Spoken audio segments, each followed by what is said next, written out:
Good morning, third grade, and happy Friday. It is Miss Martinez hopping on, and today we're going to be reading a mystery story. One of my favorite genres is mystery, not knowing what's happening, if there's a problem going on, how we're going to solve it. I love mystery. So let's go ahead and get started. If we look at the title here, it says detective and then some name. And I've talked a lot about this with my classes in Princeton and Harvard. When we don't know the name of something in a story, sometimes we get really caught up and tripped up by it. And we don't want to spend minutes upon minutes or hours upon hours trying to figure out what the name is. So I like to just say, give it a new name that's similar, but something that you can easily say and memorize so you don't get tripped up. So I'm going to say that this name is Maria because I know how to easily pronounce that and it will keep me going.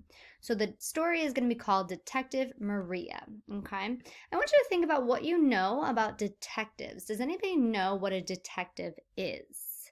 It is a job. It's something that somebody does. Do you know what a detective is? What is a detective? If you said something along the lines about a cop or somebody who solves mysteries, you are correct. A detective is a type of police officer who goes and solves different mysteries and different cases of things that have happened and people aren't sure who did it or what happened, okay? So we're going to be reading about Detective Maria today. I'm really excited. So let's go ahead and let's get started. Maria loved detective stories. She read so many mystery books that she had become an expert at solving the cases long before the books ended.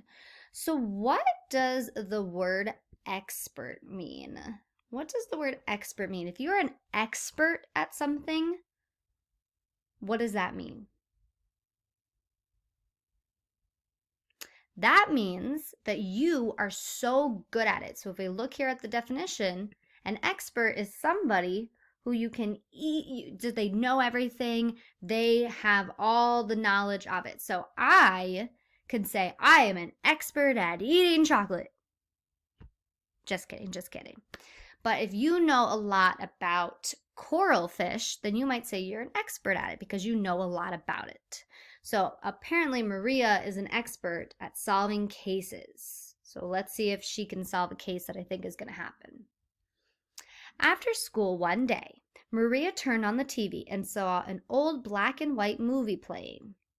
In the movie, a precious statue of the composer Mozart had been stolen.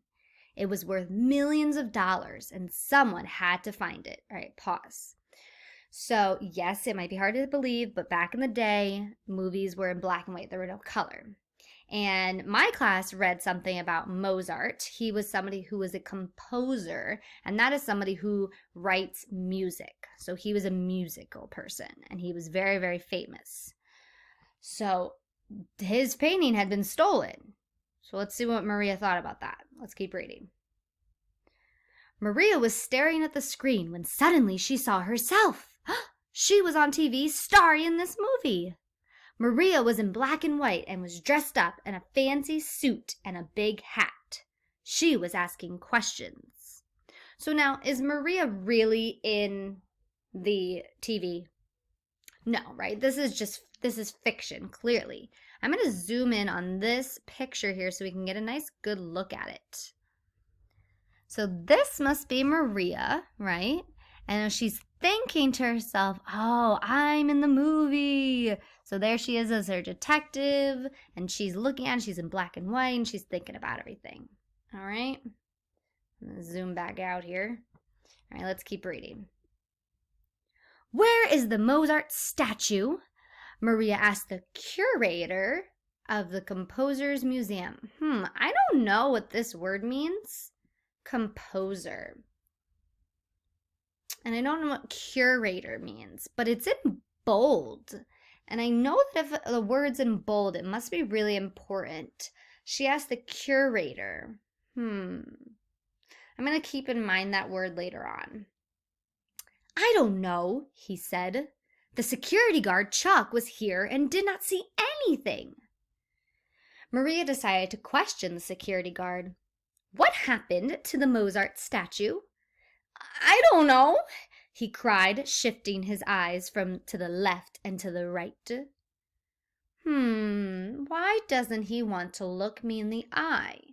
Maria wondered suspiciously. Suspiciously. So if Maria's suspicious, I don't know. She returned to the curator. There's that word again. What do you know about this Chuck? She asked. Well, he said, he's only worked here for about a week. Our old security guard quit suddenly, and we had to hire someone fast. Said Maria, developing a hunch. Developing a hunch. What does a hunch mean? She's developing a hunch. I'm not sure yet. Let's keep reading, though. The next day, she knocked on the door of Chuck's apartment. Chuck opened the door and gasped. What do you want? He said. May I come in? No, Chuck said. Maria peeked behind him. There was something there, under a sheet. It was Mozart's ear. It was unmistakable.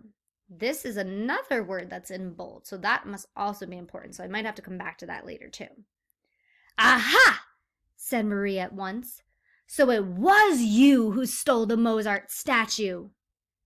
Chuck looked at her for a moment, then slammed the door and shouted from behind it, You'll never get me! The police would take over now. As Maria sat on the couch and watched herself on TV, she smiled. She knew it had been the security guard all along. It had been just another day in the life of a professional detective. And right here I see that I have this word professional, meaning having to do with an official job or the skills of an official job. So that kind of goes back to the before when we were saying that she's an expert at something. She's a professional at it, or so she says. All right, so now that I've read this, I'm going to go and I'm going to hit done and let's look at our questions. Oh, look at this. What does the word curator mean? So if I go back up to where I first saw this, curator. Is it a tour guide at the museum, a teacher, a security guard, or a visitor? So she had gone into the museum and she says, where is the Mozart statue? She asked the curator of the composer's museum. So this curator guy, he knows about the security guard, Chuck, right? And he's been there. So do you think that means he's also a security guard? That he's just a visitor? That he's a teacher who's at the museum? Or he kind of is like a guide, someone who helps out at the museum? Which one do you think is the correct answer? A tour guide, so someone who works at the museum and helps out? A teacher, so someone who is a teacher that's there? Another security guard that's at the museum, or somebody who's just visiting? Which one do you think? I think that it's a tour guide at the museum. Let's see. We are correct. Woohoo. All right, the next one says, what phrase tells you that Maria solved the mystery? So which one tells us that it was Maria and she figured it out? She solved it. Aha! Said Maria at once. So it was you who stole the Mozart statue? Which one of those tells you that she solved it? Does the word aha mean, oh, she must have solved it, I know what it is? Which one? So yes, so when I see that word aha, I realize, oh my goodness, I've got it, right? Aha. In that moment, I know what it is now. Let's move on to the next one. What detail tells you how Maria gained a hunch that Chuck stole the statue? So I remember that I saw that word a hunch at one point in the story, and I highlighted it right here. So if I'm developing a hunch about something, I'm thinking about it, I'm saying, wait a minute, right? So which detail tells you how Maria gained a hunch that Chuck stole the statue? Interesting. Maria started to see herself in the TV. Chuck would not look at Maria directly in the eye. Maria went to Chuck's house. or Maria interviewed all the curators at the museum. So which one happened that made her think maybe Chuck stole the statue? Which one? Go ahead and figure out which one you think it is. The first, second, third, or fourth. A, B, C, or D. Got your answer yet? Pause this if you haven't got your answer yet and figure out what you think your answer is before you unpause it.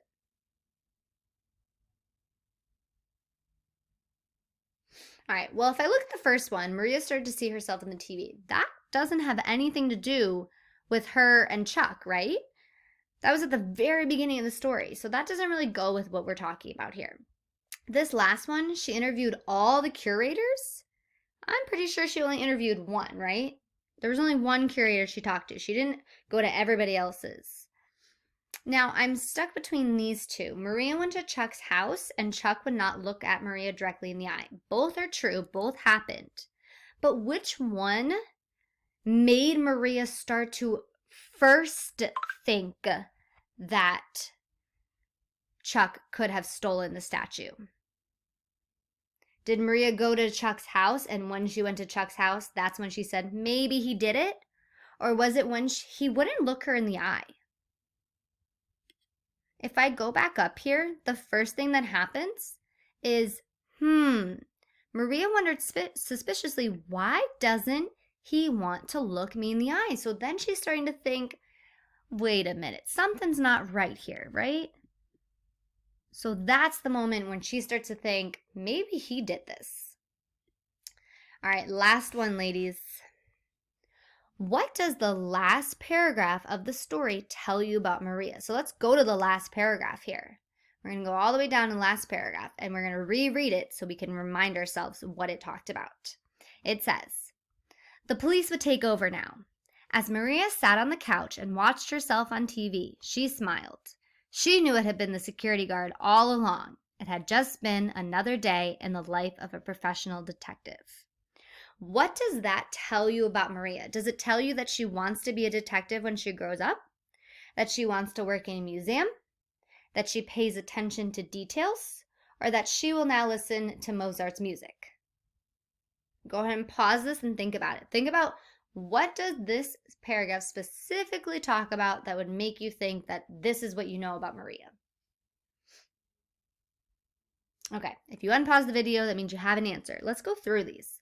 Well, does it say anything about Mozart's music? Do we even know what Mozart's music is like? No. So I don't know how I would know that she would listen to that. So I don't think that's right. So that one's crossed out in my mind. I don't want that one. She wants to be a detective when she grows up. It certainly seems like it, right? It seems like she's really good at it and she likes it, so maybe she wants to be a detective when she grows up. So I'm not so sure about that one because I kind of think that's a good answer. The next one says she wants to work in a museum. The story takes place in a museum, but do I know she wants to work in one? No, so I don't think that's a good one either. This one says she pays attention to details. Well, if I think about it, she noticed that the guy, Chuck, wouldn't look her in the eyes, right? And she noticed that when she went to his house that something wasn't right. And then she saw the statue because she saw the ear, right? So she definitely is paying attention to details. So now I'm kind of stuck between the first and the third one here. But again, which one do I really have the best answer for? It says, Maria sat on the couch and watched herself as she smiled. She knew it had been the security guard all along. So if she knew that it had been him, she must have been paying attention to detail, right? Those two go together more than her wanting to be a detective. She might be, but this paragraph doesn't ever tell me that she really wants to be a detective when she grows up. So I think that this is my best answer. Yeah. Excellent job. Now, the last thing for you ladies to do is answer this question with a written response, okay? So on a separate sheet of paper or on your computer if you have one, anywhere where you can write it down, this is the question that you're going to be answering. What skills do you think that you would need in order to be a detective? So what kind of skills do you think you need to be a detective? Do you need to be funny to be a detective? Do you need to be silly? Do you need to be smart? What do you need? What do you need to have in order to be a detective? And then whatever ones you choose, if you choose silly, if you choose whatever, explain why that skill is important. So if you say you need to be silly in order to be a detective, you need to tell me why. Why do you need to be silly? Okay? So make sure you're going ahead and you're doing that as the final thing. And then make sure you head over to News ELA, to Zern, to any other website that you might need to go onto, that you're watching the other YouTube videos, all that good stuff. Okay? Have a absolutely fabulous weekend, ladies, and I hope to see you all very, very soon. Enjoy and keep working super hard. Bye.